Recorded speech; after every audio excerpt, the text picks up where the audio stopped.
Guys कभी ऐसे preposition हमें देखने को मिल जाते हैं जो बहुत ही ट्रिकी होते हैं, जैसे कि with, by, from, of, since, for, to. ये 7 जो प्रेपोजिशन है, इन सब का हिंदी मीनिंग से होता है। इसीलिए स्टूडेंट कंफ्यूज हो जाते हैं कि किस जगह पे हम किसका यूज करें। इससे पहले जो मैंने लाइव क्लास प्रैक्टिस करवाया था प्रेपोजिशन की, उसमें मैंने देखा था कि से की जगह पे मैंने ऑफ का यूज किया था, तो स्टूडेंट कंफ्यूज हो गए थे कि यहाँ पर ऑफ का यूज क्यों होगा। वो फ्रॉम का यूज बता रहे थे कि से के लिए फ्रॉम का यूज करेंगे, लेकिन से के लिए ऑफ का भी तो यूज होता है। तो आज मैं वही चीज आप लोगों को कवर करवाने के लिए आई हूँ कि किसका जगह पर कब क्या यूज किया जाता है और किस तरह यूज किया जाता है, ये आपको समझ में आ जाए। क्योंकि ये वैसे प्रेपोजिशन है जिनका यूज हम अपनी डे टू डे कॉन्वर्सेशन में बहुत ही बार करते हैं, लेकिन हमें पता नहीं होते कि कहां पर किसका यूज करना है। So let's start the video. सबसे पहला जो हमारा प्रेपोजिशन है वो है विद। विद का हिंदी मीनिंग होता है से, लेकिन ये कब यूज होता है? जब कोई हथियार या औजार की बात करे, यानी कि अगर इंग्लिश में इसकी बात करें तो जब हम टूल्स की बात करते हैं, जैसे टूल्स में क्या हो गया, पेन भी एक तरह से हथियार औजार के कैटेगरीज में आ गया। ओके, चाकू हो गया या फिर कुल्हाड़ी हो गया, ये सब क्या है, हमारा हथियार है, औजार है, टूल्स है। तो इन जगह पे हम विद का यूज करेंगे।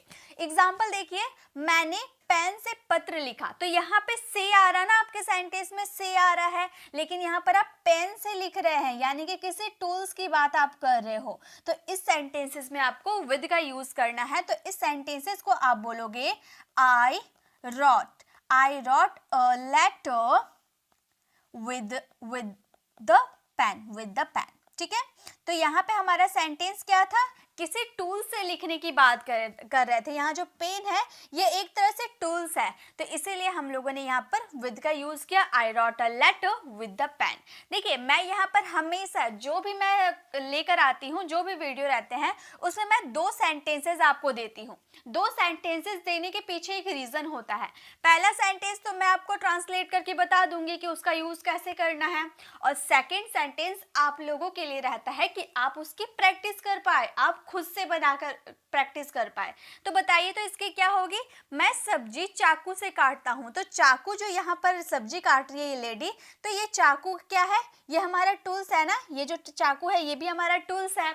तो यहाँ पे हम विद का यूज करेंगे। तो बनाइए, तो इस सेंटेंसेस को कैसे बनाएंगे, मैं सब्जी चाकू से काटती हूँ। इस सेंटेंसेस को इंग्लिश में कैसे बनाएंगे, हर किसी को बनाने हैं ये, क्योंकि प्रीपोजिशन बहुत ही ज़्यादा इंपॉर्टेंस है हमारी इंग्लिश कॉन्वर्सेशन के लिए। आप रिटन इंग्लिश की बात करो या स्पोकन इंग्लिश की बात करो, प्रीपोजिशन से आप पीछा छुड़वा ही नहीं सकते, और हर एक प्रीपोजिशन आपको बहुत ही हेल्प करेगा इंग्लिश बोलने में। तो विद का बताइए, इसका कैसे यूज करेंगे, तो हम बोलेंगे आई चॉप। अब यहाँ पर चॉप का यूज क्यों किए, हम तो काटने के लिए कट का यूज कर सकते हैं, काटने के लिए हम बाइट का भी यूज कर सकते हैं, और काटने के लिए हम चॉप का भी यूज करते हैं। लेकिन करेक्ट कौन सा होगा, तो देखिए, जब आप चाकू से, जब आप सब्जी काटने की बात करते हो, ठीक है, सब्जी में कुछ भी सब्जी हो गया, अब उसको काटने की बात करोगे तो वहां आप चॉप का ही यूज कीजिएगा। अगर आप किसी भारी औजार से काट रहे हो, जैसे कुल्हाड़ी से आपने पेड़ काटा, तो वो भारी औजार हो गया ना, तो वहां पे आप यूज कीजिएगा कट का। और दांतों से अगर कुछ काट रहे हैं तो वहां यूज कीजिएगा बाइट का, ठीक है। तो ये आपको याद रखने होंगे।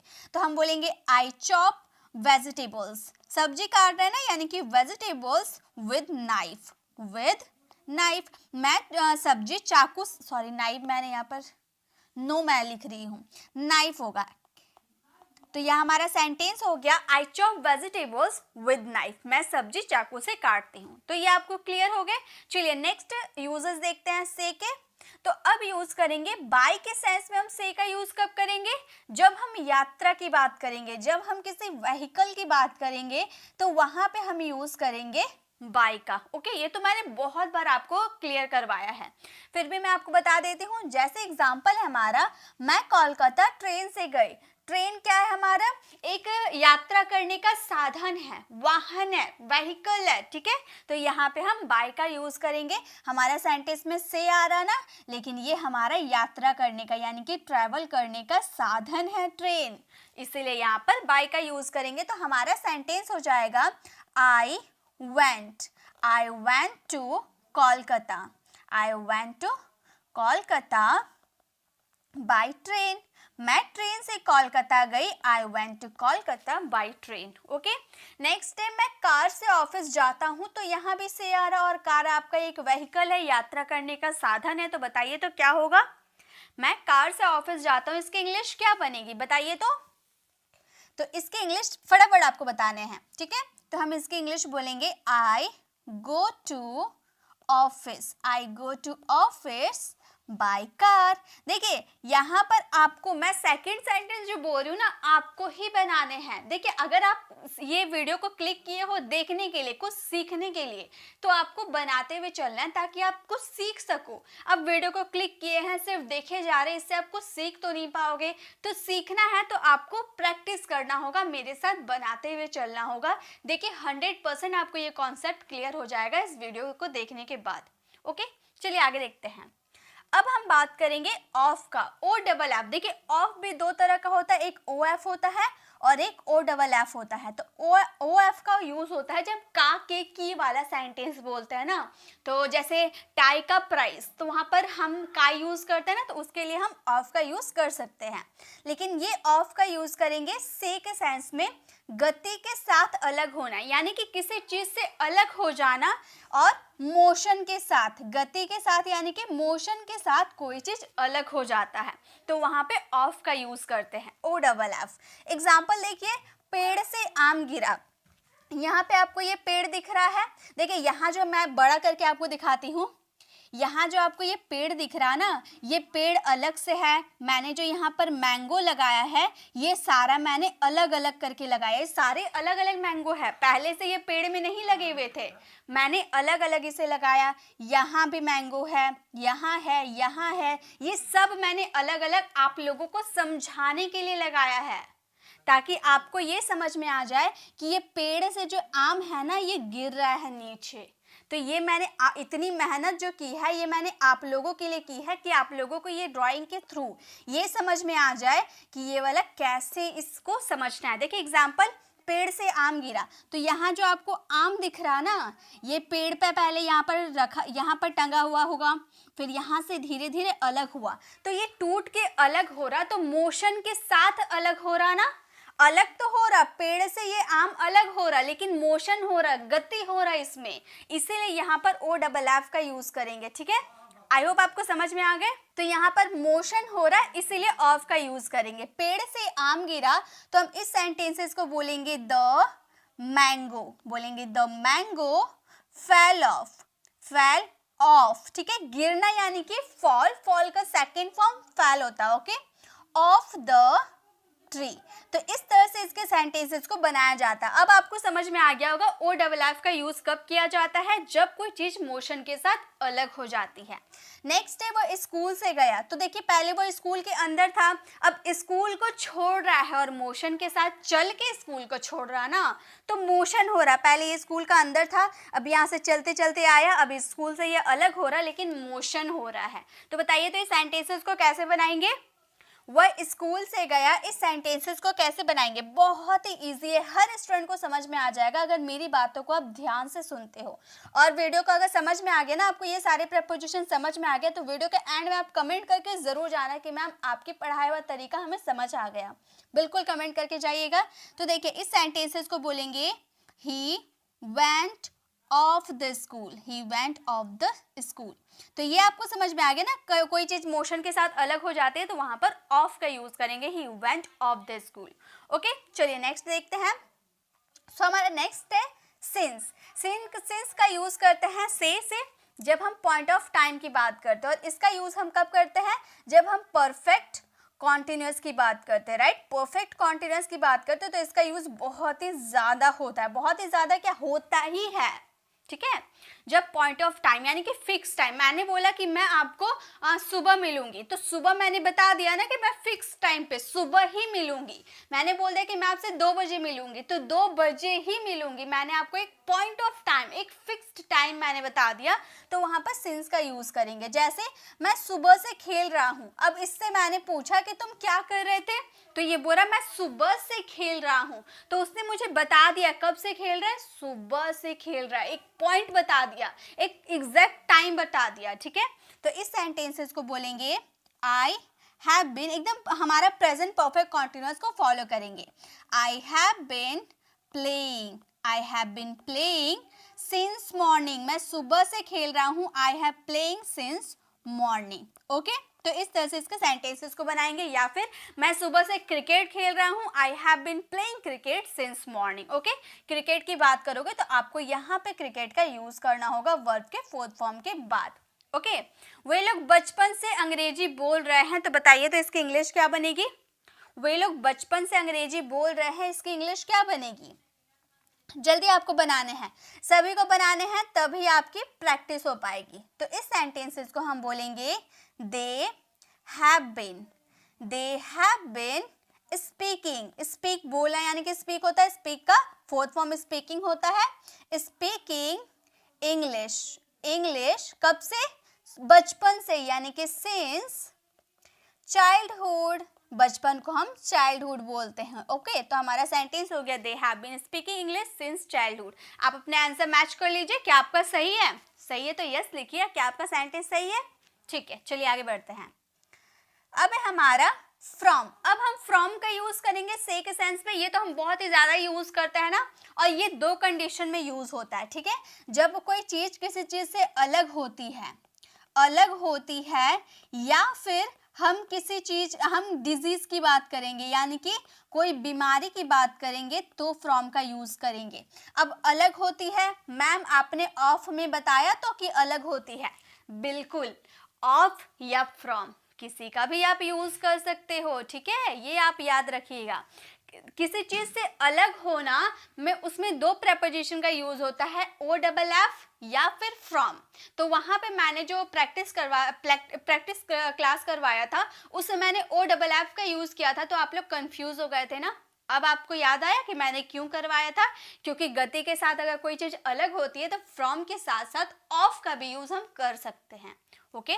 तो फ्रॉम का यूज होता ही है, ऑफ का भी यूज होता ही है, ओके। तो अब जब भी आप न्यूज़पेपर या कोई बुक रीडिंग करते हो तो कंफ्यूज मत होइएगा। या फिर फ्रॉम का यूज करेंगे डिजीज के साथ, बीमारी के साथ। वह कैंसर से पीड़ित है, तो उसे कैंसर बीमारी है, डिजीज है, तो क्या यूज करेंगे, हम बोलेंगे he is suffering from cancer, he is suffering from cancer. वह कैंसर से पीड़ित है, ठीक है, मतलब सफर कर रहा है कैंसर से। नेक्स्ट है वह दिल्ली से आ रहा है, इसकी इंग्लिश बनाइए तो। ज्यादातर हम कोई देश से अलग होता है ना, कोई सिटी से, दिल्ली से आ रहा है, मुंबई से आ रहा है, कोलकाता से आ रहा है, आसाम से आ रहा है, मतलब कोई कहीं से आने की बात करते हैं ना, तो वहाँ पे हम ज़्यादातर फ्रॉम का यूज़ करते हैं, वही बेस्ट होता है हमारा। लेकिन अगर कोई पेड़ से कोई चीज़, पत्ता अलग हो रहा है, आम अलग हो रहा है, कोई भी फल अलग हो रहा है, तो वहाँ पे आप, या फिर कोई बच्चा छत से कूद गया, तो छत की सतह को छोड़कर कूद गया ना, अलग हो रहा, तो वहाँ पे ज़्यादा बेस्ट आपका ऑफ रहेगा, ओके। जो बताइए दिल्ली से आ रहा है, इसकी इंग्लिश क्या बनेगी, हम बोलेंगे he is coming from Delhi, he is coming from Delhi, वह दिल्ली से आ रहा है, इस तरह से बनाएंगे, ओके। चलिए नेक्स्ट देखते हैं। अब नेक्स्ट है हमारा फोर यानी कि से। फोर का यूज भी करते हैं से के लिए, ड्यूरेशन ऑफ टाइम, और ये भी यूज होता है हमारा परफेक्ट कॉन्टिन्यूअस। तीनों जो हमारे होता है ना, प्रेजेंट, पास्ट और फ्यूचर, तीनों के परफेक्ट कॉन्टिन्यूअस में हमारा फोर का यूज किया जाता है, याद रहेगा, ठीक है। जैसे ड्यूरेशन ऑफ टाइम, अब मैंने आपसे पूछा कि आप कब से खेल रहे हो, तो आप बोलोगे मैं 2 घंटे से खेल रहा हूँ। तो 2 घंटे पहले कितने बज रहे थे, मेरे पास घड़ी नहीं है, मैं घड़ी नहीं देख सकती कि कहाँ पे घड़ी है, कितना बज रहा है, तो मुझे अभी टाइम नहीं पता है। और आप अब मुझे बोल दोगे कि मैं 2 घंटे से खेल रहा हूँ, तो क्या मैं पता कर पाऊंगी 2 घंटे पहले कितने बज रहे थे, मैं नहीं पता कर पाऊंगी, मैं कैलकुलेट ही नहीं कर पाऊंगी, तो वहां पे मैं यूज कर दूंगी 4 का, ओके।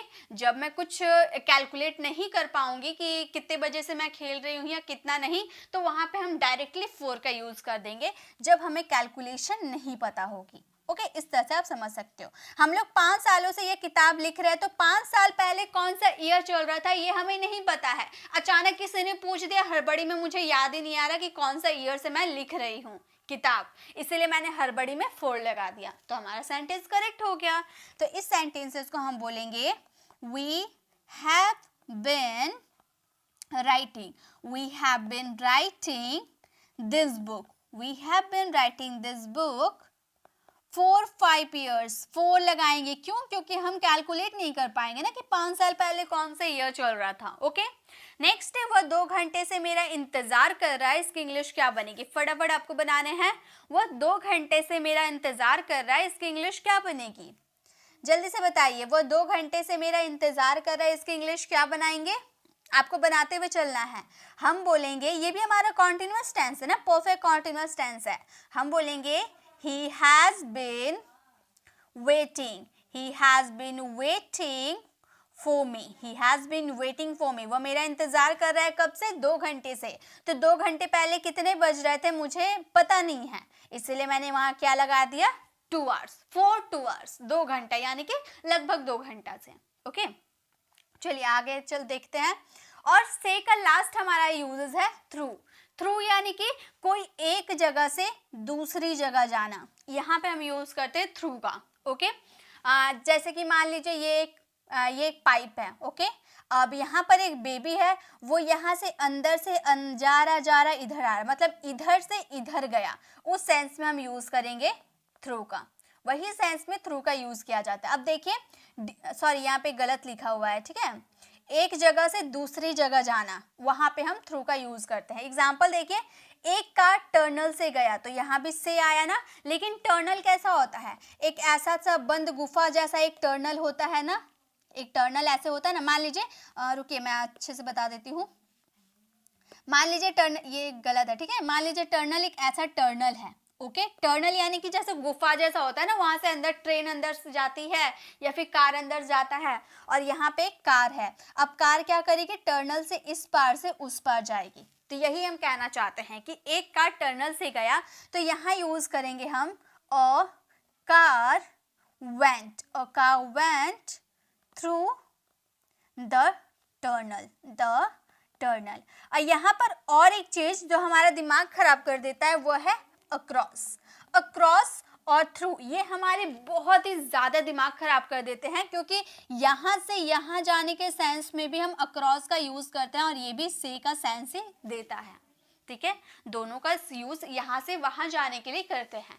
लेकिन दोनों में फ़र्क क्या है? तो देखिए, जब एक, मान लीजिए ये आपका एक पूल है. ठीक है, ये पूल है. अब बाहर नदी के ऊपर पूल है, तो क्या आसपास से वो पूल घिरा हुआ है? नहीं, ये पूरा खुला एरिया है. ये पूरा खुला एरिया है. ठीक है, और खुले एरिया में आप इस पार से उस पार अगर जाओगे तो वहाँ क्रॉस का यूज करोगे. लेकिन ये जो टनल है, ये इनक्लोज्ड एरिया है, और इनक्लोज्ड एरिया से इधर से उधर जाओगे तो वहाँ पर थ्रू का यूज करेंगे. याद रहना चाहिए, मेरी बातों की एकदम ध्यान दीजिए. ठीक है, कि जब आप खुले एरिया में इससे इस पार से उस पार जाते हो, खुला एरिया, पूरा खुला एरिया है, इस पार से उस पार गए तो क्रॉस का यूज करेंगे, और बंद एरिया में इस पार से उस पार गए तो वहां पर थ्रू का यूज करेंगे. आई होप समझ में आ गया. बताइए तो, समझ में आ गया ना? यस लिखिए, समझ में आ गया तो यस लिखिए, ताकि मुझे पता चल पाए कि आपको समझ में आ गया. चलिए नेक्स्ट है, गेंद खिड़की के पार चली गई. गेंद खिड़की से पार चली गई, या फिर खिड़की के या खिड़की से, बात एक ही है ना, से भी आ सकता है. गेंद खिड़की से पार चली गई. यहाँ पे आपको बॉल दिख रहा है. यहाँ भी जानते हो, मैंने एक विंडो लिया है, अलग से मैंने विंडो लिया है, अलग से मैंने बॉल लिया है, और यहाँ पर एरो करके मैंने दिखाया ताकि आपको ये समझ में आ जाए कि ये बॉल जो है ना, खिड़की के इस पार से उस पार जाएगी. इतनी मेहनत मैंने सिर्फ आप लोगों को समझाने के लिए किया है. तो ये बॉल जो है, मैं यहाँ से मारूंगी तो बॉल इस तरफ से उस तरफ जाएगा. तो ये जो विंडो है एक इनक्लोज्ड एरिया है, और इनक्लोज्ड एरिया से इस पार से उस पार अगर कोई चीज जाती है तो वहां पे यूज करेंगे थ्रू का. यही तो मैं आपको समझाने की कोशिश कर रही थी. तो बनाइए तो, कैसे बनाएंगे? हम इस सेंटेंसेस को बोलेंगे, the ball went. The ball went through. The ball went through the window. The window, गेंद खिड़की से पार चली गई. The ball went through the window. Okay, मतलब कोई इनक्लोज्ड एरिया से. ओके, यहाँ पे मैं लिख देती हूँ, इनक्लोज्ड एरिया की बात करें, इनक्लोज्ड एरिया से उस पार से इस पार जाती है, तो वहां पे आप यूज कीजिएगा थ्रू का। तो आज मैं कुछ ज़्यादा आप लोगों के लिए प्रीपोजिशन लेकर आई हूँ और बिलीव में आपको सारे प्रीपोजिशन अभी के अभी समझ में आ जाएंगे और मैं उसकी प्रैक्टिस भी अभी के अभी आपको करवा दूंगी ताकि बाद में आपको कोई कन्फ्यूज़न नहीं रहेगी। ऊपर, ऊपर से रिलेटेड हमारे पास 4 प्रीपोजिशन है। क्या क्या है? On, a verb, over, up. ये 4 प्रीपोजिशन का हिंदी मीनिंग होता है ऊपर। लेकिन कब कब यूज़ किया जाता है? चारों का सेंस अगर मैं बोल दूँ आपको कि किताब टेबल के ऊपर है, तो ये तो आप सभी को पता है कि इसमें ऑन का यूज़ किया जाता है। लेकिन ऊपर के सेंस में तो अवर्ब का, ओवर का और अप का भी तो यूज़ किया जाता है। तो जब किताब टेबल के ऊपर है उसके लिए ऑन का यूज़ किया जाता है, तो इन सब का यूज़ कहाँ किया जाता है ये भी तो समझना पड़ेगा ना। तो चलिए वीडियो को स्टार्ट करते हैं और इसमें कन्फ्यूज़न को दूर करते हैं। सबसे पहले हमारा प्रीपोजिशन है ऑन। ऑन का मतलब होता है ऊपर और पर। जैसे कि टेबल के ऊपर किताब है या फिर टेबल पर किताब है, तो ऊपर बोलो या पर बोलो, दोनों के लिए आपको ऑन का यूज़ करना। काफ़ी यूज़फुल है, हर टाइम इसका यूज़ किया जाता है। बिलीव में बहुत ही ज़्यादा यूज़ किया जाता है और इसे समझना भी काफ़ी ईजी है। देखिए कैसे है, किताब टेबल पर है, तो यहाँ पर तो मैंने पर लिख दिया, लेकिन ये सेंटेंस ऐसे भी तो हो सकता है, किताब टेबल के ऊपर है ना। इस तरह से भी तो सेंटेंस हो सकता है कि किताब टेबल के ऊपर है। लेकिन अगर आपको ये पता नहीं रहेगा कि ऑन का यूज़ कहाँ करना है, तो आप तो यहाँ पर अवर्ब का भी यूज़ कर सकते हैं, ओवर का भी यूज़ कर सकते हैं या अप का भी यूज़ कर सकते हैं। तो देखिए ऑन का यूज़ हम वहाँ करेंगे जहाँ पर ऊपर का सेंस तो आएगा लेकिन टच करेगा। जो 2 थिंग्स आपके रहेंगे, चाहे वो टेबल और बुक हो, चाहे वो बेड और फ़ोन हो, सभी एक दूसरे को टच करेंगे। ऊपर तो रहेंगे लेकिन एक दूसरे से टच करेंगे, तो वहां पर यूज करेंगे हम ऑन। ठीक है, सरफेस को टच होना चाहिए। जैसे कि किताब टेबल के ऊपर है, तो यहाँ पर आपको टेबल दिख रहा है और उसके ऊपर किताब रखी हुई है, तो सब देखिए सतह को टच कर रही है ना, सरफेस को टच कर रही है, यानी कि इसमें ऑन का यूज करेंगे और ये हमारा सेंटेंस हो जाएगा the book is on the table. देखिए अभी आपको लग रहा है कि ये सब तो इजी है, लेकिन काफ़ी सारे मैं ऐसे प्रेपोजिशन बताऊंगी जिसमें काफ़ी कंफ्यूजन होती है। ठीक है, तो ये हो गया the book is on the table, किताब टेबल के ऊपर है। नेक्स्ट सेंटेंस आप लोगों के लिए है, मेरे साथ आप लोग बनाते हुए प्रैक्टिस कीजिएगा तो आपकी क्लियर हो जाएगी। फ़ोन बिस्तर पर रखा हुआ है या फिर फ़ोन बिस्तर के ऊपर रखा हुआ है, तो ये फ़ोन बिस्तर को टच कर रहा है ना, टच कर रहा, सरफेस को टच कर रहा, तो यहाँ पर क्या यूज़ करेंगे? ऑन का यूज़ करेंगे। बनाइए, कैसे बनाएंगे? आपको मेरे साथ बनाते हुए चलना है, आपकी प्रैक्टिस हो जाएगी और बिलीव में आपको फिर दोबारा से प्रैक्टिस करने की ज़रूरत नहीं पड़ेगी। अभी के अभी सारे कन्फ्यूज़न मैं क्लियर कर दूंगी। तो फ़ोन बिस्तर पर रखा हुआ है, इस सेंटेंसेस को हम बनाएंगे द फोन हैज़ केप्ट, रखा है यानी कि रखने का काम कंप्लीट हो गया है, राइट। और कंप्लीट हो जाता है तो वहाँ हैज़ हैव के साथ वर्ब की थर्ड फॉर्म लगती है, यानी कि हैज़ हैव और केप्ट जो है वर्ब की थर्ड फॉर्म है। ठीक है, ऑन द बेड, किस पे रखी हुई है? बेड पे रखी हुई ना, इसलिए ऑन द बेड। तो the phone has kept on the bed. यहाँ पे अगर यहाँ पर बुक भी रखी होती तो हम बोलते the book has kept on the bed. तो इस तरह से जो भी चीज़ एक सतह को टच करती हो तो वहाँ पे आप यूज़ कर दीजिएगा ऑन का। ठीक है, तो ये कॉन्सेप्ट थी ऑन की। आई होप आपको ऑन समझ में आ गया। चलिए आगे देखते हैं गाइज। अगर आपको पूरा वीडियो समझ में आ जाता है ना, तो लास्ट में आप कमेंट ज़रूर कीजिएगा कि आपको ये कॉन्सेप्ट क्लियर हो गया और मैंने आपको कैसा समझाया, ये ज़रूर बताइएगा। ठीक है, चलिए आगे देखते हैं। सो नेक्स्ट है हमारे अवर्ब। अवर्ब का मतलब भी होता है ऊपर, लेकिन कब यूज़ होता है? टेबल के ऊपर दीवार पर एक घड़ी है, ये आपको ये पूरा वॉल है यानी कि दीवार है और यहाँ पर टेबल रखी हुई है, यहाँ क्लॉक है। ठीक है, अब मैंने बोला टेबल के ऊपर दीवार पर, टेबल के ऊपर है ना, ये टेबल के ऊपर है, टेबल नीचे है और टेबल के ऊपर ये क्लॉक है और दीवार पे क्लॉक टंगी हुई है, तो दीवार को टच करिए, राइट। ये जो क्लॉक है दीवार को टच करे, यानी कि टच करिए तो ऑन का यूज़ करेंगे। लेकिन ये ऊपर है, टेबल के ऊपर है, क्या ठीक ऊपर है? नहीं, मैंने सिर्फ इतना बोला कि ये जो घड़ी है टेबल से ऊपर है, लेकिन टेबल के ठीक ऊपर नहीं है। देखिए साइड में है ना, तो जहाँ पे आप ऊपर की तो बात करते हो लेकिन ठीक ऊपर नहीं होती है, तो वहाँ अबव का यूज़ करेंगे। इसके बाद जब मैं ओवर बता दूंगी ना, तब आपको दोनों का डिफरेंस समझ में आ जाएगा। ठीक है। तो इस सेंटेंसेस को बनाते हैं। टेबल के ऊपर दीवार पर एक घड़ी है, तो हम बोलेंगे there is a clock. There is a clock on the wall. On the wall का यूज क्यों करेंगे? क्योंकि वॉल पे जो क्लॉक है वो टच कर रही है, ठीक है। above the table, above the table. तो ये चीज़ तो सेम, ये चीज़ तो बस ये समझना है कि ये जो टेबल है ना, ये जो घड़ी है टेबल से ठीक ऊपर नहीं है, ऊपर है लेकिन पूरे ठीक ऊपर नहीं है, ठीक है, साइड में है, इसीलिए यहाँ पर above का यूज़ किए, ठीक है। पेड़ के ऊपर एक हेलीकॉप्टर है, यहाँ पर आपको पेड़ दिख रहा है, पेड़ के क्या ठीक ऊपर है? नहीं, ये तो साइड में है। अगर यहाँ से भी देखने जाए तो ये साइड में है ना, हेलीकॉप्टर साइड में है, पेड़ के ठीक ऊपर नहीं है। तो जब कोई चीज़ ठीक ऊपर नहीं रहती है तो वहाँ above का यूज़ करते हैं। ऊपर है लेकिन ठीक ऊपर नहीं है। ओके, तो चलिए सेंटेंसेस को बनाइए। जब मैं ओवर क्लियर कर दूंगी तो ये 100% क्लियर हो जाएगी, ठीक है। तो चलिए पहले इसको बना लीजिए आप। क्या बोलेंगे हम इसको? पेड़ के ऊपर एक हेलीकॉप्टर है, हम बोलेंगे there is a helicopter. There is a helicopter above the tree, above the tree, ठीक है। तो हमारा सेंटेंस फ्रेम हो गया, there is a helicopter above the tree। पेड़ के ऊपर एक हेलीकॉप्टर है, ऊपर तो है लेकिन ठीक ऊपर नहीं है, ठीक है।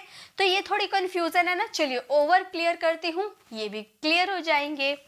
क्योंकि कई बार ऐसा होता है ना, कुछ प्रेपोजिशन डिफरेंस के साथ समझ में आता है, ऐसे नहीं समझ में आते हैं, लेकिन जब उसके डिफरेंस को समझ लेते हैं तो वो भी समझ में आ जाते हैं। तो नेक्स्ट है हमारे ओवर। ओवर का मतलब होता है ऊपर। ओवर का मतलब क्या होता है? ऊपर, मतलब कोई चीज़ ऊपर है। टेबल के ऊपर दीवार पर एक घड़ी है, फिर से वही सेंटेंस, लेकिन देखिए पिक्चर अलग है ना। यहाँ पे देखिए एवर्ब में देखिए आपका क्लॉक यहाँ पे था, लेकिन ओवर में देखिए, ओवर में आपका क्लॉक टेबल के ठीक ऊपर है। तो जब ऊपर कोई चीज़ रहेगी लेकिन ठीक ऊपर नहीं रहेगी, मतलब यहाँ जो आप यहाँ पहले जो हम अबव में देख रहे थे यहाँ पर क्लॉक था ना, तो क्या घड़ी टेबल के ठीक ऊपर था? नहीं, लेकिन अभी जब हम ओवर में देख रहे हैं ये टेबल के ठीक ऊपर है। तो कोई चीज़ ठीक ऊपर रहती है तो वहाँ आप यूज़ कीजिएगा ओवर का, लेकिन कोई चीज़ ऊपर तो है लेकिन ठीक ऊपर नहीं है तो वहाँ पर यूज़ करेंगे अबव का, ठीक है। अब देखिए सेंटेंस बनाइए, इसमें दोनों सेंटेंस सेम बनेगा, जहाँ अबव का यूज़ किए वहाँ ओवर का यूज़ करेंगे क्योंकि ठीक ऊपर रहने की बात किए थे। तो हमारा सेंटेंस क्या बन जाएगा? बनाइए आप भी, आपको समझ तो आ गया, चलिए बनाइए आप भी। हम बोलेंगे देयर इज़ अ क्लॉक, और ये भी दीवार से चिपकी हुई है यानी कि ऑन का यूज़ करेंगे। On the wall, on the wall, over the table, over the table. तो यही आपको समझ में आ गया। There is a clock on the wall over the table. Next है पेड़ के ऊपर एक हेलीकॉप्टर है। यहाँ जो पेड़ है देखिए ठीक ऊपर हेलीकॉप्टर है ना, ठीक ऊपर है। पहले जो पिक्चर देखे थे हम लोग, देखिए ठीक ऊपर नहीं थी, साइड में थी, लेकिन अब जो हम पिक्चर देख रहे हैं वो पेड़ के ठीक ऊपर है, यानी कि ओवर का यूज़ करेंगे। तो बताइए सेंटेंसेस कैसे बनाएंगे हम इस सेंटेंसेस को बनाएंगे। आप बनाना स्टार्ट कर दीजिए। हम इस सेंटेंस को बोलेंगे there is a helicopter, there is a helicopter over the tree, over the tree. तो हमारा सेंटेंस फ्रेम हो गया, there is a helicopter over the tree, पेड़ के ऊपर एक हेलीकॉप्टर है, ठीक है। तो जब अब अबव और ओवर आई थिंक आपको क्लियर हो गया, यस बोल दीजिए ताकि मैं कमेंट क्रिएट करूँगी तो मुझे पता चल पाएगा कि आपको ओवर और अबव समझ में आ गए हैं। तो अगर आपको समझ में आ गए तो यस आप लिख दीजिए, मैं देख लूँगी कमेंट। ओवर और अबव आपको समझ में आ गया। चलिए अब ऊपर के सेंस में और एक वर्ड था हमारा अप। अप का यूज़ कहाँ करते वो भी देख लेते हैं। तो देखिए अप का यूज़ करने कहाँ पर किया जाता है। अप का यूज़ तो हम ऊपर के सेंस में करते हैं, लेकिन जब हम कोई प्राइस के ऊपर की बात करते हैं या फिर मतलब कोई चीज़ ऊपर जा रहा, मतलब कोई लेवल में ऊपर जा रहा है या फिर प्राइस में कोई चीज़ ऊपर जा रहा है, तो उसके लिए हम सिंपल अप का यूज कर देंगे, ठीक है। मतलब कोई चीज ऊपर, गुब्बारा ऊपर जा रहा है ना, तो वहां पे अप का यूज कर दीजिए। आप सीढ़ी से ऊपर जा रहे हैं, वहां पे अप का यूज कर दीजिए। प्राइस ऊपर जा रहा तो वहां पे अप का यूज कर दीजिए, ठीक है। तो ये बस सिंपल सा है। तो पैरासूट ऊपर जा रहा है, यहाँ पर पैरासूट आपको दिख रहा है, ये क्या हो रहा, ऊपर जा रहा है। तो ऊपर जा रहा है, सिंपली ऊपर जा रहा है, ना किसी से टच हो रहा है, ना किसी के ठीक ऊपर है, ना किसी के साइड ऊपर है, बस ऊपर है। तो यहाँ पे अप का यूज कर देंगे। हम इस सेंटेंसेस को बोलेंगे the parachute is going up. तो हमारा सेंटेंस हो गया the parachute is going up, parachute ऊपर जा रहा है, ठीक है।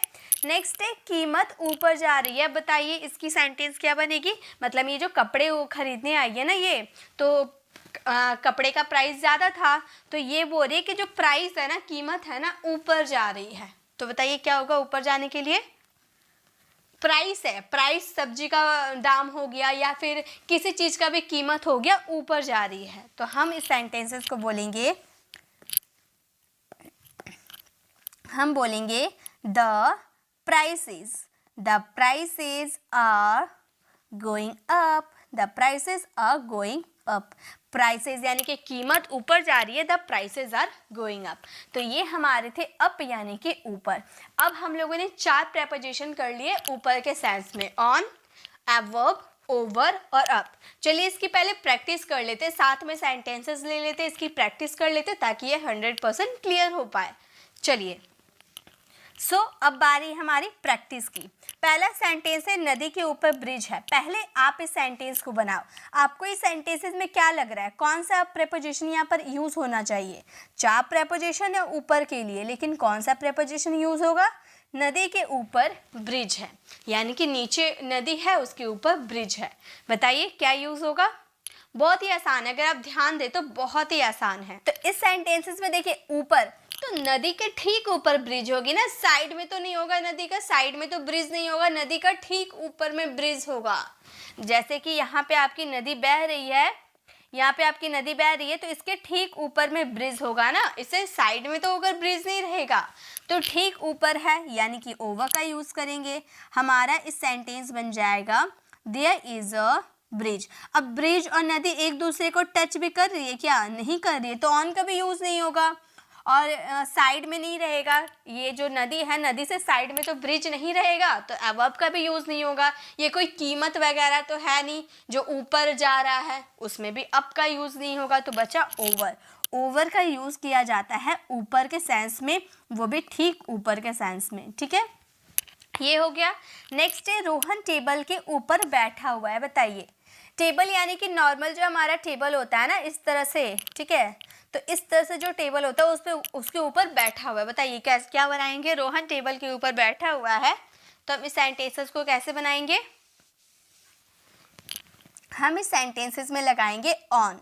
ऑन क्यों लगाएंगे हम इस सेंटेंसेस में, क्योंकि टेबल के ऊपर जब रोहन बैठेगा तो वो सतह को टच करेगा, ठीक है। आप टेबल पे बैठोगे तो आप सतह को टच करोगे ना, टेबल को टच करोगे, तो जब कोई चीज़ सरफेस को टच करती है तो वहाँ पर यूज़ होता है ऑन का।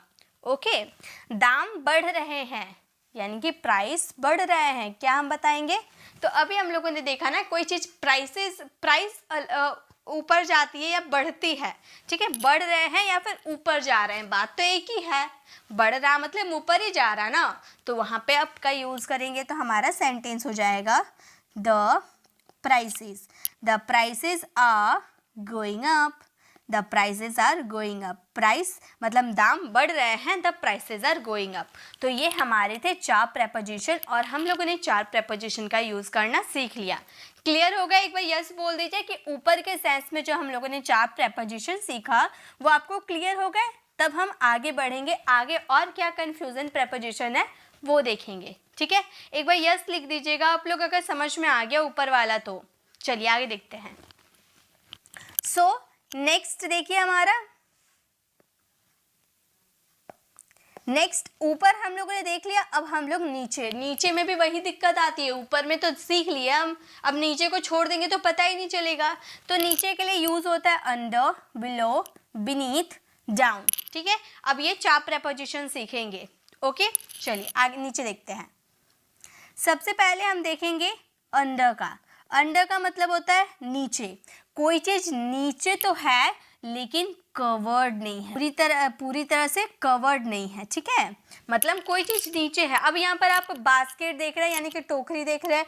टोकरी के नीचे यहाँ बिल्ली का पैर दिख रहा ना, तो ये तो टोकरी के नीचे है लेकिन दिख रही है ना, पूरी तरह से कवर नहीं है टोकरी में, तो दिख रही है। तो टोकरी के नीचे बिल्ली है। तो जब कोई चीज़ नीचे रहेगी, मान लीजिए यहाँ पर एक टेबल है, ठीक है, यहाँ पर टेबल है और यहाँ पर एक बिल्ली छुपी बैठी हुई है टेबल के नीचे। अब आप बिल्ली को इधर से भी देख सकते हो, पीछे से भी देख सकते हो, साइड से भी देख सकते हो, किधर से भी देख सकते हो ना, टेबल के नीचे है, आप किधर से भी देख सकते हो।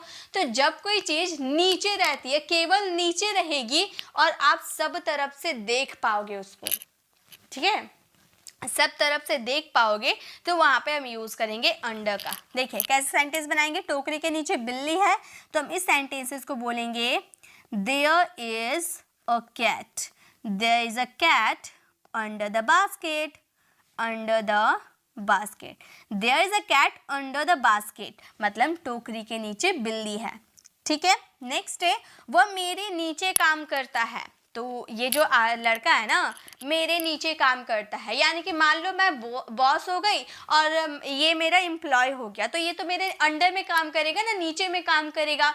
तो यहाँ भी आप नीचे के सेंस में कर रहे हैं, लेकिन क्या कवर होके काम कर रहा, कवर नहीं है, हम देख पा रहे हैं, लेकिन वो मुझसे औहदा में नीचे में काम कर रहा है, तो वहाँ पे हम अंडर का यूज़ करेंगे। तो यहाँ पे हमारा सेंटेंस बन जाएगा, हम बोलेंगे ही। आप बनाइए मेरे साथ, आप बनाते हुए चलिए, बनाइए। क्या हम बनाएंगे सेंटेंसेस को, हम बोलेंगे ही वर्क्स। ये हमारा प्रेजेंट सिंपल का सेंटेंस है। He works under me, under मी मतलब वो मेरे नीचे काम करता है, यानी कि वो मेरा जो पोजीशन है उससे ऊपर में है, वो मुझसे नीचे काम करता है। ओके, तो कोई चीज़ नीचे की बात करते हो लेकिन वो फुल्ली कवर्ड नहीं होता है, तो वहाँ पे हम अंडर का यूज़ करेंगे। चलिए आगे देखते हैं, आगे प्रीपोजिशन क्या है हमारे। सो नेक्स्ट प्रीपोजिशन है हमारा बिलो। बिलो का यूज़ करते हैं नीचे के सेंस में। देखिए बिलो का यूज़ नीचे के सेंस में होता है, लेकिन ध्यान से सुनिएगा कब कब होता है, ठीक है। देखिए पहला तो घड़ी के नीचे टेबल है, घड़ी के नीचे टेबल है, यहाँ पे घड़ी है, घड़ी के नीचे टेबल है। देखिए ये वाला बिलो और अंडर में क्या डिफरेंस है ये भी मैं आपको बताऊंगी, ठीक है। तो पहले देखिए ये घड़ी है ऊपर में, नीचे में टेबल है, तो घड़ी के नीचे टेबल है तो क्या ठीक नीचे है। जैसा आपने ओवर और एवर्ब में देखा था ना, एवर्ब का ऑपोजिट बिलो होता है, ठीक है, एवर्ब का ऑपोजिट बिलो होता है। तो एवर्ब में क्या था, ठीक ऊपर नहीं था, उसी तरह से बिलो में भी ठीक नीचे नहीं है। ये टेबल नीचे तो है, नीचे तो है, घड़ी से नीचे है टेबल, लेकिन ठीक नीचे नहीं है, तो यहाँ पे यूज़ करेंगे बिलो का। लेकिन जो अंडर है ना, इसमें देखिए अलग चीज़ है। मान लीजिए यहाँ पे आपका टेबल है, ठीक है, और ये जो क्लॉक रहेगा ना, घड़ी रहेगा ना, ये ठीक ऊपर रहेगा। जब कोई चीज़ ठीक नीचे रहती है, ठीक है, घड़ी के नीचे ठीक नीचे ये जो है ना, घड़ी के ठीक नीचे टेबल है, तो यहाँ पे अंडर का यूज़ करेंगे। लेकिन यहाँ पे क्लॉक के ठीक नीचे टेबल नहीं है, साइड में है लेकिन नीचे है, तो वहाँ बिलो का यूज़ करेंगे। और ये हमारा सेंटेंस बन जाएगा, there is a table, there is a table below the clock, below the clock। तो हमारा सेंटेंस क्या फ्रेम हो गया, हमारा सेंटेंस हो गया there is a table below the clock। Next है हमारा सेंटेंस, मेरा घर आपके घर के ठीक नीचे है। अब देखिए यहाँ पर लेबल की भी बात करें। अब मान लीजिए यहाँ पर आप रहते हो, वो बड़े वाले जो घर है ना, यहाँ पर आप रहते हो और मैं ये छोटे वाले घर में रहती हूँ, तो मैं बोल रही हूँ कि मेरा घर आपके घर के नीचे है, मेरा घर आपके घर के नीचे है। तो देखिए नीचे है ना, यहाँ पे हम लेबल की बात करें, नीचे का सेंस में दो चीज़ आप ध्यान दीजिएगा बिलो में। एक तो ठीक नीचे अगर नहीं रहेगा तो वहाँ बिलो का यूज़ कर दीजिएगा, और दूसरी बात लेबल की बात कर लो या लिस्ट की बात कर लो, ये सब में अगर आप नीचे की बात करोगे ना, जैसे कि मेरा नाम आप लिस्ट में आपके नाम से नीचे है। मैंने ऐसे बोला कि मेरा नाम लिस्ट में आपके नाम से नीचे है, तो आपके नाम से नीचे है तो वहां भी हम यूज करेंगे बिलो का, नीचे के सेंस में बिलो का यूज करेंगे, ठीक है। लेबल की बात करेंगे, लिस्ट की बात करेंगे तब। तो मेरा घर आपके घर से नीचे है, इस सेंटेंसेस को अगर आप बनाओगे, बनाइए, तो क्या हम बोलेंगे? हम बोलेंगे my house is below, my house is below your house. मतलब लेबल में आपके घर से मेरा घर नीचे है, ठीक है। तो लेबल की बात कर दी, इसलिए बिलो का यूज कर दिए। चलिए आगे देखते हैं। सो नेक्स्ट डे नीचे के सेंस में हम यूज करेंगे बीनीथ का, बीनीथ या अंडरनीथ। तो अंडरनीथ का यूज हम ज़्यादा नहीं करते हैं, लेकिन अगर बाय चांस आपको अंडरनीथ या बीनीथ में आपको कंफ्यूजन होगा तो आप दोनों में से किसी का भी यूज कर सकते हो नीचे के सेंस में। मतलब कोई चीज़ नीचे रहेगी लेकिन फुल्ली कवर्ड रहेगी, फुल्ली कवर्ड रहेगी। यहाँ पे अंडर में हम लोगों ने क्या देखा, नीचे तो रहेगी लेकिन फुल्ली कवर्ड नहीं रहेगी, लेकिन बीनीथ में पूरी तरह से कवर रहेगी, आपको दिखेगा ही नहीं। मान लो आपने रात में घर में ताला लगाया और आपने जो चाबी थी पिलो के नीचे रख दिया। अब आपने पिलो का नीचे रख दिया चाबी, उसके ऊपर से पिलो रख दिया, तो क्या आपको साइड से किधर से भी आप देखोगे तो आपको चाबी नजर आएगा? नहीं, क्योंकि आपने तकिए के नीचे रख दिया तो वो पूरी तरह से कवर हो गया, वो जो चाबी है पूरी तरह से कवर हो गया, तो आप देख नहीं पाओगे। तो वहां पर यूज करेंगे बीनीथ का, ठीक है। और अगर आप देख पाओगे तो वहां यूज करेंगे अंडर का। तो मेरी चाबियां तकिए के नीचे है, आपने यहाँ तकिया के नीचे चाबी रख दिया। यहाँ पे मैंने चाबी रखा है लेकिन आपको दिख रहा क्या? मैंने चाबी रखा है, आपको दिख रहा क्या? नहीं दिख रहा, इसलिए बीनीथ का यूज करेंगे। हम इस सेंटेंसेस को बोलेंगे, सॉरी देयर का यूज नहीं करेंगे। यहाँ तो सब्जेक्ट के बारे में बताया, मेरी चाबियाँ यानी कि माई कीज, हम बोलेंगे my keys are beneath the pillow, beneath the pillow. तो हमारा सेंटेंस क्या फ्रेम हो गया? हमारा सेंटेंस हो गया my keys are beneath the pillow. Next क्या है? नेक्स्ट है हमारे मेरे पैसे चादर के नीचे है। अब ये चादर जो है इसके नीचे मैंने पैसे छुपा के रखे हैं, तो क्या आपको दिख रहा है? आपको दिख रहा है कि मैंने कहाँ पर पैसे रखे हैं? नहीं ना दिख रहा है, लेकिन मैंने पैसे रखे हैं, ठीक है। तो मैंने पैसे रखे हैं लेकिन आपको दिख नहीं रहा है, और उसमें हम यूज करेंगे बीनीथ का। नीचे तो रखा है लेकिन दिख नहीं रहा है, तो हमारा सेंटेंस क्या फ्रेम होगा? हमारा सेंटेंस हो जाएगा माई मनी इज बीनीथ। तो अब आप जब भी प्रीपोजिशन का यूज कीजिएगा ना, तो नीचे के सेंस में ध्यान रखिएगा, आपके पास 4 ऐसे प्रीपोजिशन है जिसका यूज हम नीचे के सेंस में करते हैं।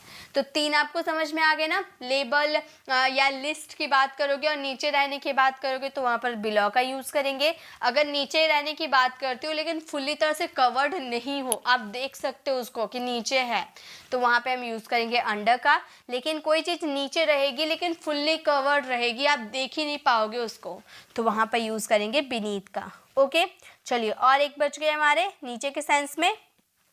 सो नेक्स्ट है हमारे डाउन। डाउन का यूज करेंगे नीचे के सेंस में। यहाँ पर अप का यूज ऊपर के सेंस में कर रहे थे, डाउन का यूज करेंगे नीचे के सेंस में, ठीक है। जैसे अप का ऑपोजिट होता है डाउन। अप मतलब सीढ़ियों से ऊपर जाओ या फिर उड़ के ऊपर जाओ, कीमत ऊपर जाओ, तो वहाँ पे अप का यूज करेंगे। जस्ट उसके ऑपोजिट, अगर कोई चीज़ नीचे आ रही, गुब्बारा नीचे आ रहा है या फिर कीमत नीचे आ रहा है, तो वहाँ पर यूज कर देंगे डाउन। ओके, जैसे कि पैरासूट नीचे आ रहा है, अब ये पैरासूट जो है नीचे आ रहा है, तो हम इस सेंटेंसेस को कैसे बोलेंगे? हम बोलेंगे the parachute is coming down, parachute नीचे आ रहा है, the parachute is coming down. Next है हमारे कीमत नीचे आ रही है। कीमत नीचे आ रही है यानी कि प्राइस की बात करेंगे तो भी वहां पर हम क्या यूज करेंगे? डाउन। इसका जस्ट ऑपोजिट क्या था? अप था, यानी कि ऊपर जा रहा था, और डाउन यानी कि नीचे आ रहा है। तो इस सेंटेंसेस को हम बनाएंगे the prices are coming down, the prices are coming down. कीमत नीचे आ रही है, the prices are coming down. Okay, तो अप डाउन आपको समझ में आ गया। चलिए अब थोड़ी प्रैक्टिस कर लेते हैं। तो ये हमारे प्रैक्टिस के लिए क्वेश्चन है, मम्मी पेड़ के नीचे बैठी है। तो अब बताइए इसमें क्या यूज करेंगे। 4 हमारे पास प्रेपोजिशन है, डाउन, बीनीथ, बिलो और अंडर। इसमें से क्या यूज होगा। मम्मी पेड़ के नीचे बैठी है, इसमें क्या यूज होगा। इसमें पेड़ के नीचे तो बैठी है लेकिन हम देख सकते हैं ना मम्मी को। पेड़ के नीचे बैठी हुई है लेकिन हम मम्मी को देख सकते हैं, वो फुल्ली कवर्ड नहीं है। तो वहाँ पे हम यूज करेंगे अंडर का। तो हम बोलेंगे मॉम, मॉम इज, मदर का भी यूज कर सकते हैं। Okay, mom is sitting under the tree, under the tree. Mom is sitting under the tree, mummy पेड़ के नीचे बैठी हुई है। मेरी किताब मेरी तकिए के नीचे था। मैं जो किताब पढ़ रही, रात में मैं किताब पढ़ रही थी और मैंने जो था वो किताब को तकिए के नीचे रख दिया, उसके ऊपर से तकिया रख दिया। तो अब क्या किताब को आप देख पाओगे। मैंने उसके ऊपर से पिलो रख दिया तो क्या आप किताब को देख पाओगे। नहीं, वो तो फुल्ली तरह से कवर्ड हो गया, यानी कि बीनीथ का यूज करेंगे। हमारा सेंटेंस हो जाएगा my book was beneath, my book was beneath my pillow, my book was beneath my pillow, मेरी किताब मेरे तकिए के नीचे था। नेक्स्ट है पानी का स्तर नीचे जा रहा है। पानी का स्तर नीचे जा रहा है, यानी कि नीचे जाने की बात करें, नॉर्मली नीचे जाने की बात करें तो वहाँ डाउन का यूज कर देंगे। तो ये हमारा सेंटेंस बन जाएगा water level is going down, going down। पानी का स्तर नीचे जा रहा है, बोलेंगे the water level is going down। चलिए नीचे नेक्स्ट देखते हैं। नेक्स्ट अब प्रेपोजिशन, कंफ्यूजिंग प्रेपोजिशन है हमारे पास के बीच। के बीच के लिए अभी तक हम लोगों ने सीखा है बिटवीन और अमंग, लेकिन आज मैं आपको सिखाऊंगी अमीड। बिटवीन, अमंग या अमीड, क्या कंफ्यूजन है। अमीड बोलो या अमीड्स बोलो, अमीड बोलो या अमीड्स बोलो, अमंग बोलो या फिर अमंगस्ट बोलो, बात एक ही है। ठीक है, दोनों का मतलब एक ही होता है। ओके, चलिए प्रैक्टिस कर, इसके कॉन्सेप्ट को समझते हैं, क्या किसमें क्या यूज़ होता है। सबसे पहले बिटवीन, आप सभी जानते हो बिटवीन का यूज़ कहाँ किया जाता है। जब दो व्यक्तियों, दो वस्तुओं के बीच में रहने की बात करते हैं तो वहाँ पर बिटवीन का यूज़ होता है। तो देखिए, मैं रिया और टीना के बीच में खड़ी हूँ। तो ये रिया है, ये टीना है।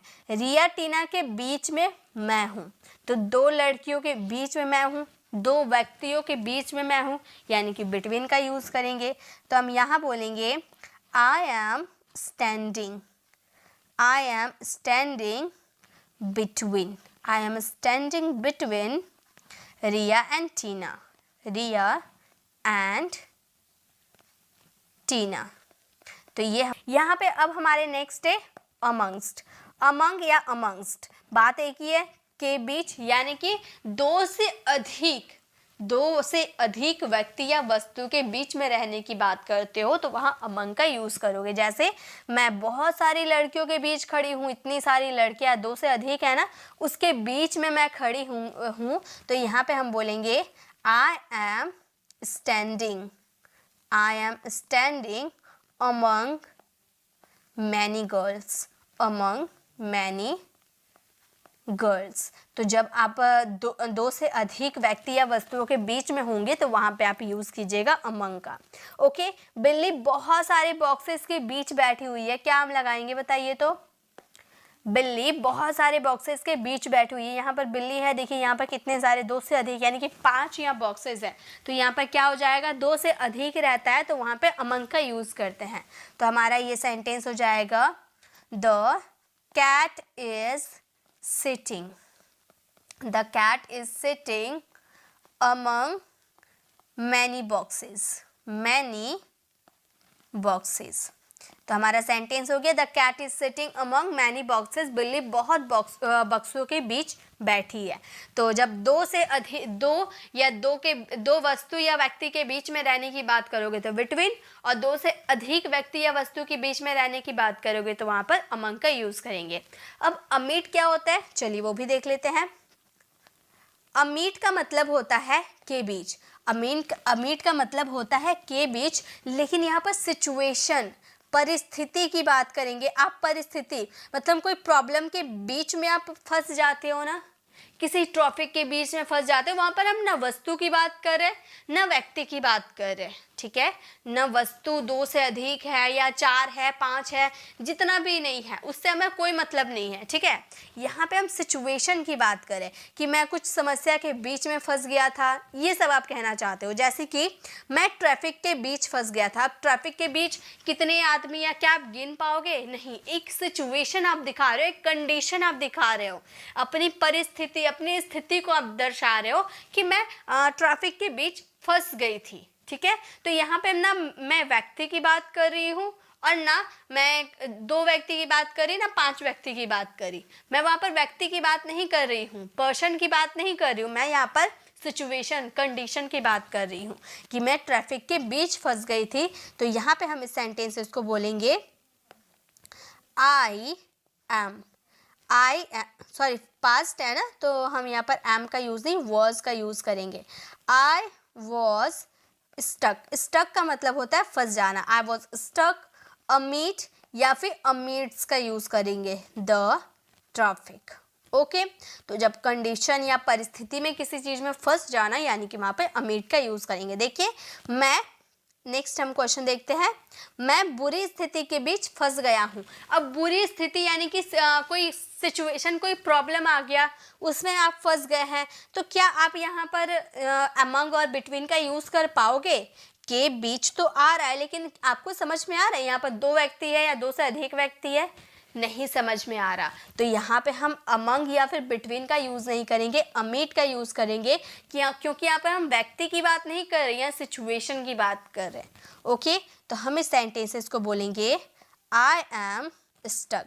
इस तरह से कोई आपको जल्दी नहीं सिखाएगा, इतनी कंपेयर करवा के, ठीक है। अब आपको आई थिंक समझ में आ गया होगा कि कहाँ पर किसका यूज़ करना है, ठीक है। तो हमारा सेंटेंस बन गया I am stuck amid bad situation. मैं बुरी स्थिति के बीच फंस गया हूँ, ठीक है। तो ये 3 थे बिटवीन, अमंग और अमीट। चलिए इसकी प्रैक्टिस कर लेते हैं ताकि ये क्लियर हो पाए। अब देखिए प्रैक्टिस करोगे आपको क्लियर हो जाएंगे। उनकी समस्या के बीच मेरा टाइम बर्बाद हो गया। बताइए तो इसमें क्या यूज़ करें? उनकी समस्या के बीच मेरा टाइम बर्बाद हो गया। इसमें क्या? उनकी समस्या क्या है? व्यक्ति है क्या? 2 समस्या, 3 समस्या, 4 समस्या, कितना समस्या आप गिन सकते हो? नहीं, यहाँ पे आप प्रॉब्लम की बात कर रहे हो, सिचुएशन कंडीशन की बात कर रहे हो। तो यहाँ पे हम अमीट का यूज़ करेंगे। हम सेंटेंस को बनाएंगे my time was wasted. My time was wasted, मेरा समय बर्बाद हो गया। Amid their problems, amid their problems, उनकी समस्याओं के बीच। ओके, तो हमारा सेंटेंस हो गया उनकी समस्याओं के बीच मेरा टाइम बर्बाद हो गया। My time was wasted amid their problems. Next है वो 2 फुटबॉलर के बीच खड़ा था। 2 फुटबॉलर के बीच खड़ा था, क्या हम यूज़ करेंगे बताइए? 2 फुटबॉलर के बीच खड़ा था, इसको क्या हम बनाएंगे? हम इस सेंटेंसेस 2 की बात कर रहे हो ना, तो हम इस सेंटेंसेस को बोलेंगे he was standing. He was standing between. He was standing between 2 footballers. Okay, तो ये आपको समझ में आ गया। हमारा सेंटेंस हो गया he was standing between 2 footballers. वो 2 फुटबॉलर्स के बीच खड़ा था, यानी कि 2 अगर व्यक्ति के बीच में खड़ा था इसलिए बिटवीन, अगर 2 से अधिक रहता तो वहाँ पर अमंग। नेक्स्ट है पानी का स्तर नीचे जा रहा है। ये तो पहले वाले सेंटेंस है, इसे हम नहीं फ्रेम करते, ठीक है। ये तो हमें समझ में आ गया क्या यूज़ होगा। आप सेंटेंस को फ्रेम करके बता दीजिए अगर आपको समझ में आ गया इसमें क्या यूज़ होगा तो, ठीक है। आप इसका फ्रेम करके बता दिए। वैसे तो ये वाला सेंटेंस हम पहले भी कर चुके हैं। ओके, तो ये हमारे 3 ऐसे प्रेपोजिशन थे, ऊपर, नीचे और के बीच। अब हम लोगों ने सीख लिया, ऊपर भी सीख लिया, नीचे भी सीख लिया और बीच वाला भी सीख लिया। आई थिंक आपको क्लियर हो गए। अब कमेंट में आप ज़रूर कमेंट कीजिएगा अगर आपको सब समझ में आ गए हैं और मेरे सिखाने का तरीका आपको पसंद आया तो अच्छा कमेंट करके ज़रूर जाइएगा, ताकि जो स्टूडेंट पढ़े ना उन्हें भी लगे कि इस वीडियो में कोई ख़ास बात है, तभी तो इतना अच्छा कमेंट आया है। और ऐसी और भी प्रेपोजिशन चाहते हो जिस प्रेपोजिशन में आपको कन्फ्यूज़न होती है, आप मुझे कमेंट में बता सकते हैं, मैं उस पर बेस्ट वीडियो ज़रूर लेकर आऊँगी। तो अगर आपको वीडियो अच्छी लगी तो लाइक कीजिएगा, अपने फ्रेंड और फैमिली को ज़रूर शेयर कीजिएगा ताकि सभी कोई कुछ नया सीख पाए और अच्छे तरीके से सीख पाए। गाइस, अगर इससे पहले वाले जो प्रेपोजिशन वाली क्लास मैं करवाई थी, अगर वो आपने नहीं देखा है तो उसे ज़रूर विजिट कर लीजिएगा, लेफ्ट साइड क्लिक कर मिलते। अगर आप हमारे चैनल पर नए हैं और मेरे पढ़ाने का तरीका आपको पसंद आया तो सब्सक्राइब कर आने वाले बेल आइकन को प्रेस करें, देन ऑल नोटिफिकेशन ज़रूर क्लिक करें ताकि जब भी मैं वीडियो लाऊं आप तक अपडेट मिलती रहे। मिलते नेक्स्ट ऐसे इन्फॉर्मेटिव वीडियोज़ के साथ, तब तक के लिए कीप लर्निंग।